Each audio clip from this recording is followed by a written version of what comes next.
Hello, David. My name is Sean Everett. I'm the website analysis expert at Zucore Marketing, and thank you so much for talking with Eric. He sent your website on to me for analysis, and thank you so much for letting me do that for you.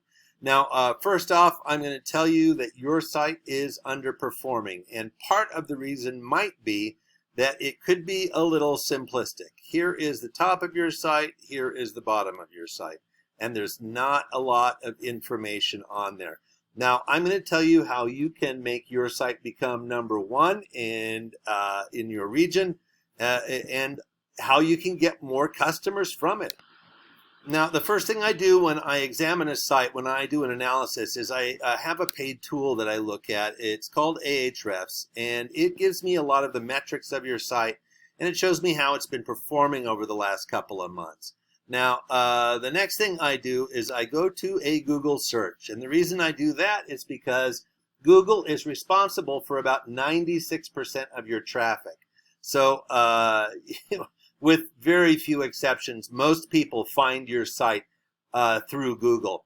And not knowing how Google works is not an advantage, because if you know how it works, then you can take advantage of that opportunity. Now, the Google algorithm is what is responsible for the placement of everything in a Google search. And the algorithm has looking for essentially three basic things. There's number one, number two, part A and B, and then number three. Here's part one. The Google business profile is what it wants you to fill out.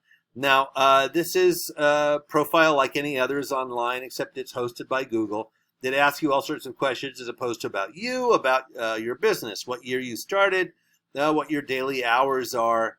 It'll give you a review from one of your customers if you have some already on Google, and then it's going to ask you to prove that the website is your own. Now, that is a great place to be, obviously, because it's near the top of a Google search, and that is, there's a value in that. There's literally a monetary value in that. Now, below the map pack, here we have what we call the organic search results. And these are the results that only the algorithm itself, without you having to do anything else, determines the order of. And it determines the order for a variety of reasons. Now, this is part 2A and B. Here's part A. Google loves content. And so here's the reasoning. Google thinks that in order for a site to be worthy of their customers to go to it, that means that they have to have enough information on it to satisfy the Google customer. Now, Artistic Roofing is the first actual roofer I see under the map. Yelp obviously is a list, so is Better Business Bureau. So I'm going to use Artistic Roofing Systems as your Google competitor. There's their site. And as you can see, it's a bit more complex and has a lot of visual elements. Now, I'm going to go back to your site, and I am going to select all, copy and paste your site into this word counter. You have 69 words. Do the same here for Artistic. Select all, copy and paste. They have 706 words. Now, where algorithms are concerned, more wins. More always wins. They have 706 words, which is more than 69. However, they are lacking about 1,200 words because Google wants you to have 1,500 words on your homepage. They think that is the minimum number of words that you can use in order to educate their search customers about whatever it was that they searched for. Now, whether that be something for academia or whether that be something for looking for a roofer. They don't really care. It doesn't matter. 1,500 words is automatically a page that they will send their customers to, or whoever has the most. So it's always good to go above and beyond where the word count is involved. Now here's part B. All words are not equal on Google, and that is because they are looking for keywords. Keywords are words that exist in your industry. They exist on your site and on your competitor sites. They exist in Google searches.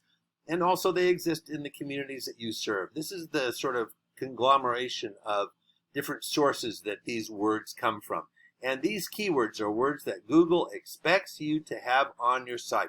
It is what prevents me from typing in Arizona roofer and ending up at a milk farm in Wisconsin. Now, so they are important, but more so important, they're important in terms of how the search is done. Now, the search could be any number of things, but you only have one keyword. Now, I'm going to show you what your competitor has. You have one, and they have, oh my, this thing again. Oh, I hope it won't try this on me again. There we go. Your competitor has 18, so 18 times more keywords.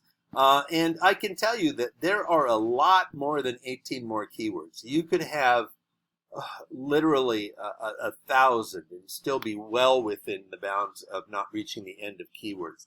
Here are their keywords. Artistic roofing, obviously. Roofing companies, Sierra Vista roofing contractors. Now, I need to point out to you that contractors and companies are both plural, and the algorithm does not know singular and plural. It does not know different tenses. It doesn't know that roofs is related to roofers or roofing or roof because it doesn't know our language. It's just looking for words. And here's why it's looking for words. I'm going to show you this really fast. If you were ever on a Google search and you decided to say, Google the best roofer in Arizona, for instance. Now, I look for the word best on your site, and I do not see it, which means that when somebody says, I am looking for the best roofer in Arizona, you won't show up because Google searches are, at their core, word searches. If I type something into a Google search, it is going to match me at a website that also has those words in it. That's it. That's the bottom line.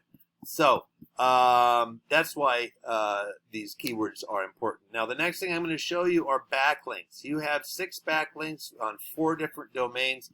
Here is what your competitor has. They have 176 backlinks on 27 domains.